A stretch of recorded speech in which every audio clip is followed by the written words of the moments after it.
Okay, for this video, I'm going to be talking about two different things. One of them is a product, the other is some GM/DM tips.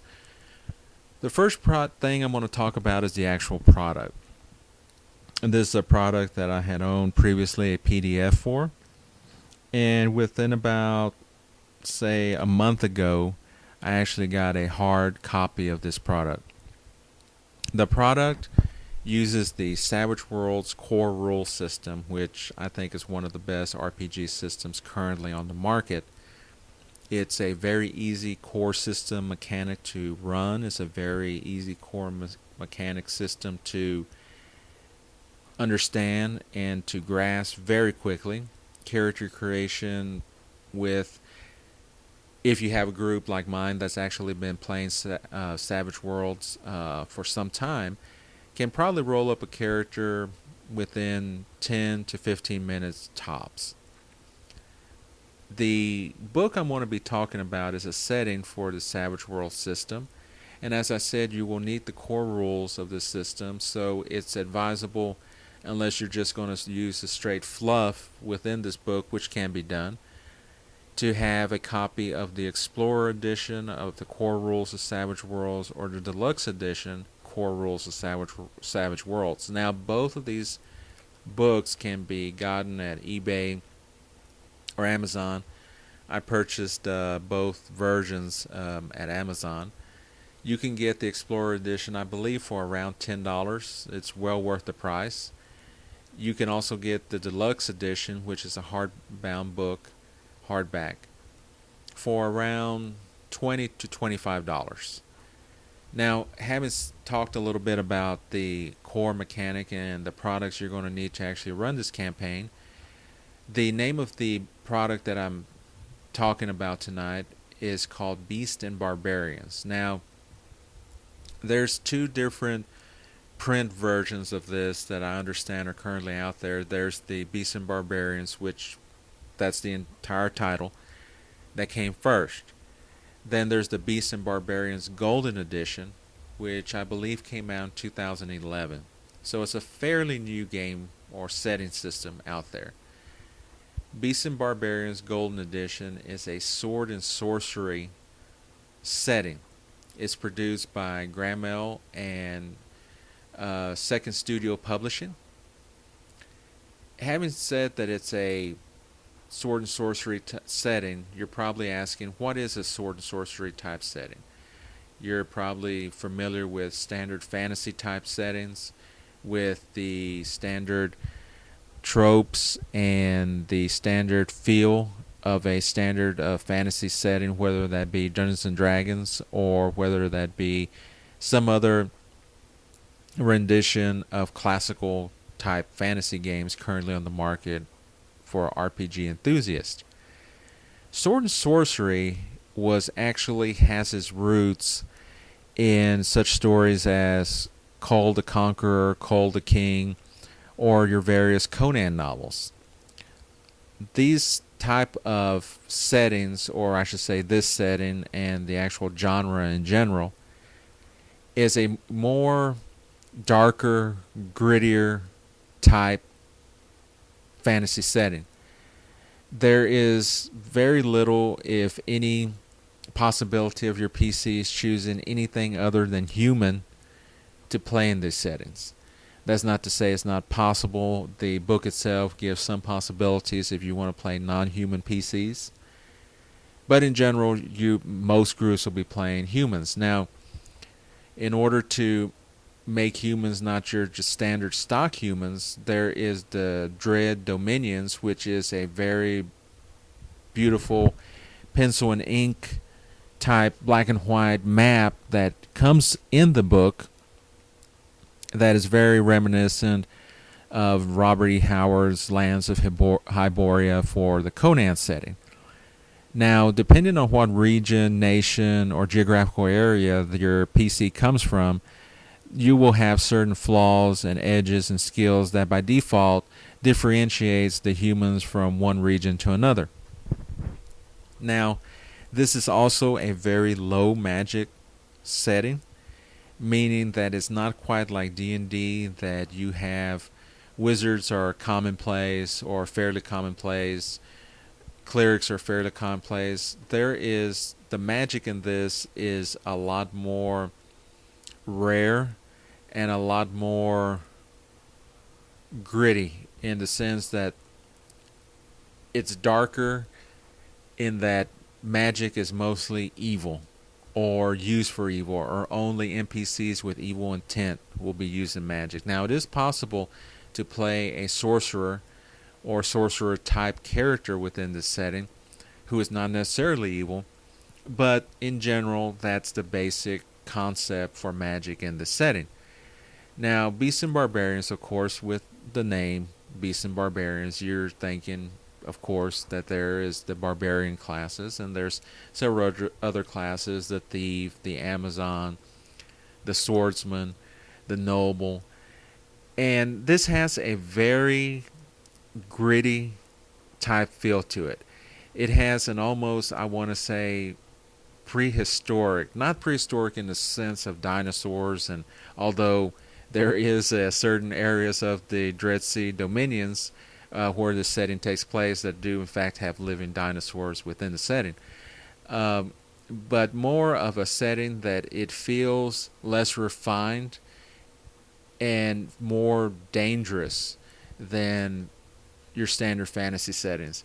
In your standard fantasy settings, which I happen to love, there's the concept that there's the wilds or the unexplored ruins or the unexplored territories, but you have your cities scattered and peppered throughout this wild area where your characters are basically safe.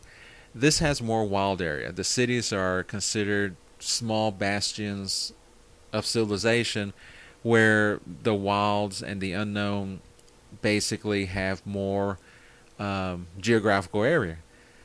This book is really well put together. I enjoyed reading it the first time I read it through. There's really excellent writing style where it really gets you in the feel and gets you excited about either playing in this setting or running this setting. As I said, the Savage World setting is very easy to use, so once you've read this book through once, you're ready to go, provided you're somewhat familiar with the Savage World's core rule set. Now, the armor and weapons, this chapter within this book, the weapons and armor are not your standard fantasy fare either.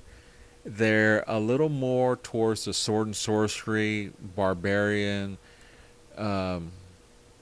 type, gritty, brutal looking type weapons and armor. Stat wise and mechanics wise, they operate pretty much the same, but just the style and overall presentation is different. And that's, I think, what really makes this book stand out is the style in which it's written, is the style in which the stories and the setting is put together. It's all about style. Similar to, I believe, like your cyberpunk setting, which cyberpunk is about technology and dystopian futures, but it's also about a certain style. You do certain things within the game, or your PCs accomplish certain missions, but they do it with a certain style.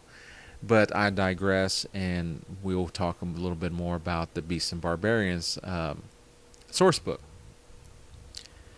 Now, my only complaint about this book is that it has a very small bestiary. Now, granted, anyone familiar with the sword and sorcery setting know that while there were fantastical monsters and demons and other aberrations in, say, like a Conan novel, they were what I would like to call featured beast.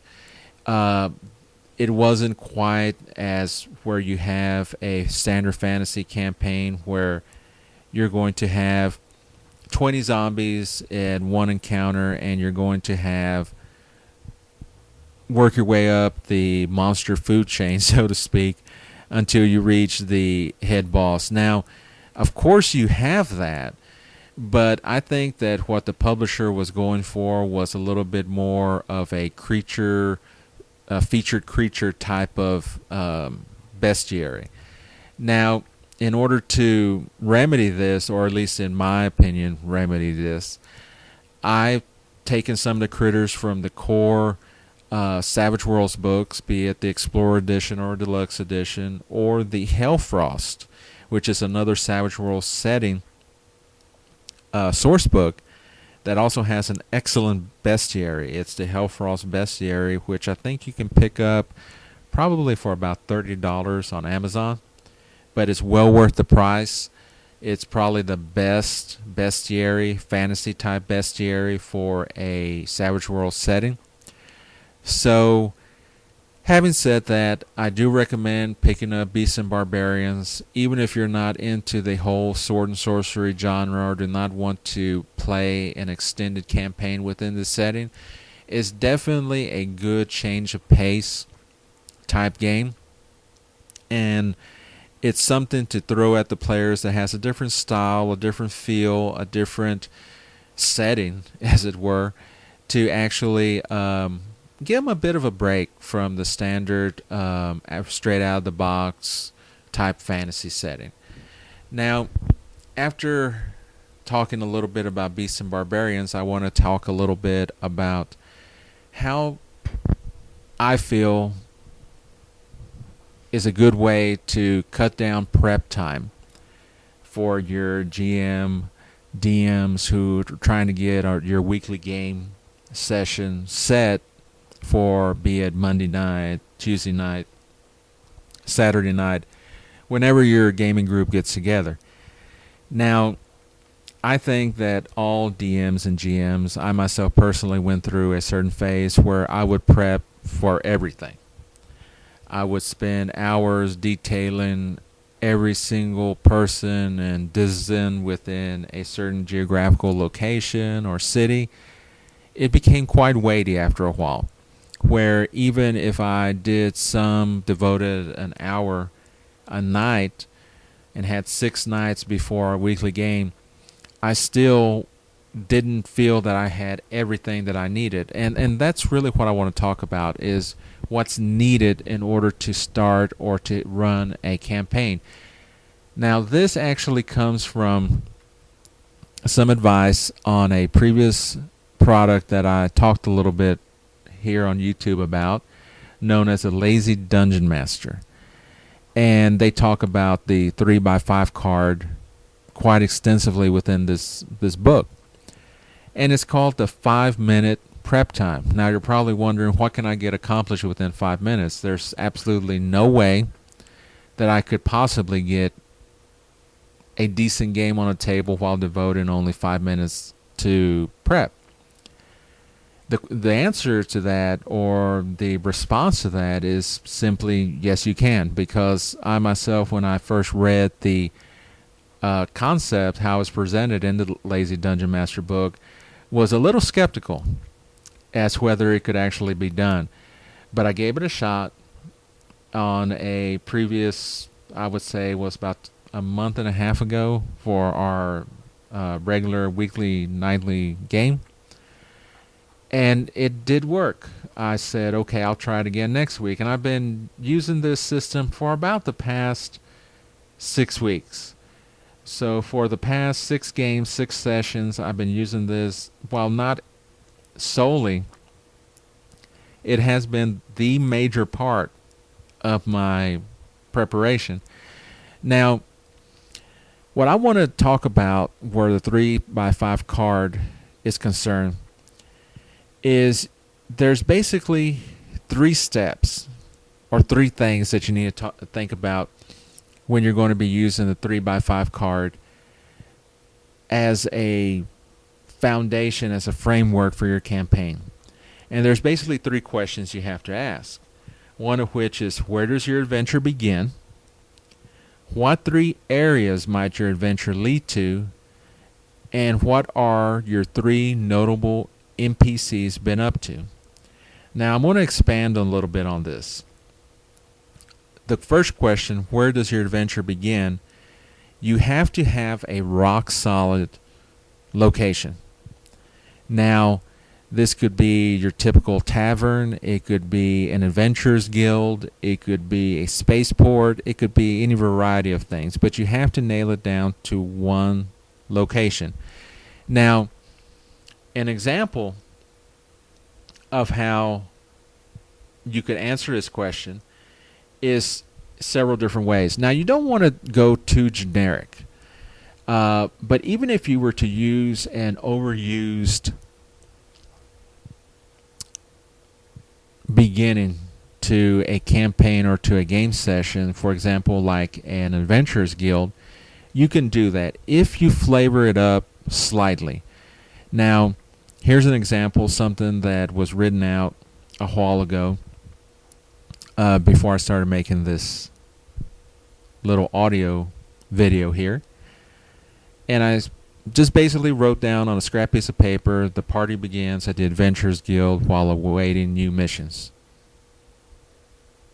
Now, there's nothing wrong with that. It's just that it doesn't spark the imagination and it doesn't have much of a pop to it. Now, with a little work or adding a little more description, a little more flavor, a little more spicing up, I should say, of the sentence that was just written, you could write something like, the party begins at the Adventurers Guild in Whitefall, where they overhear of the deaths of their friendly rivals at the ruins beneath Blue Twins Mountain. Now, already, if you're listening to this, you're going to see that you've added some flavor to that. Where you have, what you started with is, where does your adventure start? The players may have no idea about the ruins beneath the Blue Twin Mountains or anything about the rival gang, but you filled out the details a bit more and you have an initial start to get things rolling. Now, on the second question, which is, what are 3 areas where your adventure might lead? You want to have about 3 different options. Now, say your characters are in the Adventurers Guild, you will put there a possible detour to investigate the goings-on of, say, creatures emerging from the city sewers, or you may have investigating the ancient history of the city, or you may have confronting the local Wizards Guild within said city. Now, the reason you want to have 3 and more or less stick to 3, at the very most 6, which I think is a little excessive, but 3 is a good number, is because what you're trying to shoot for is a sandbox type game. And what I mean by that is providing players with options, but not too many options. Present too many options to PCs or to anyone, and there's too much to choose from. They're going to have trouble making a choice, and basically it's going to bog your game down. Or even worse, have too many choices and everyone's going to choose a different thing that they want to explore or want their PCs to go look at. 3 is a good one. It has enough where there's not just 2 options of either go to A or B, but there's an extra option which can be let off. Now, you want to leave this fairly loose in the sense that you don't want a campaign or a session or any size game that you're running to have a definite plot that you need the PCs and players to adhere to. You want to give them all the options available and let them basically make the decisions on where and how the game develops. That's a very hard thing for a lot of, I think, GMs and DMs to grasp, especially early in their careers as DMs and GMs. We all like to tell stories, and we all come up with very good stories that we would like to share with other people. But it's a form of railroading when you actually have PCs who really don't have a say as how the story develops. They're just basically going from point A to point B to point C. Now, for those of you who are wondering what a sandbox type setting is It's basically just giving your characters, your PCs, options. It's giving your players options. It's giving them, do they want to explore the Forgotten Ruins and the swamp? Do they want to explore the old keep and the mountaintops? And letting the story develop there. Now, when you have this third question, what are the 3 notable NPCs up to? Basically, you need just 3 NPCs for a game. Now, these NPCs all have to be interconnected in some way, but they don't necessarily have to all be ally NPCs or villain NPCs. And I want to talk a little bit about villain NPCs a little later, perhaps in another video. But when you answer those 3 questions, what you're basically doing is you're giving yourself enough of a framework without putting a whole lot of time into session prep to really get your game off and running to a good start.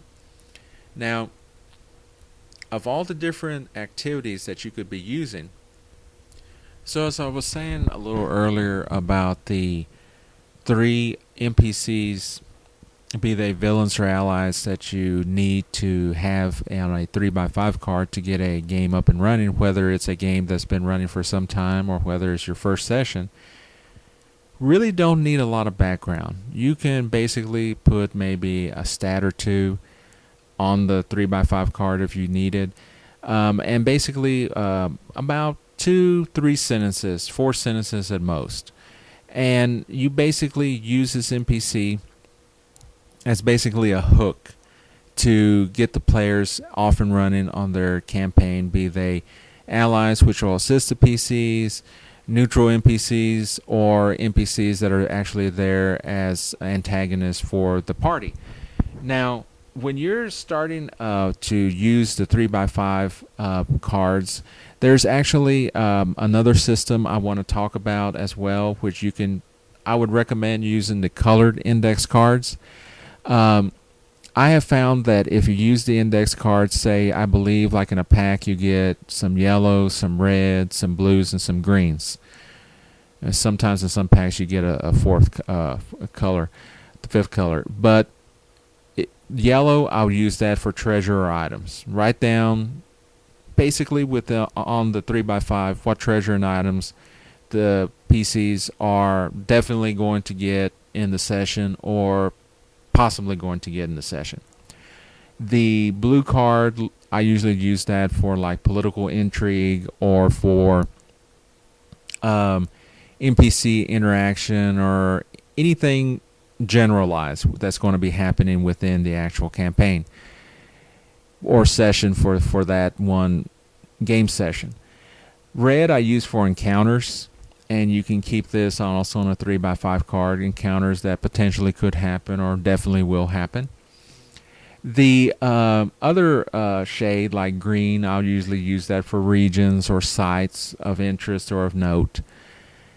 And the thing about the 3x5 card that makes it so indispensable as a 5-minute prep type item is it forces you to think within the constraints of a 3x5 card.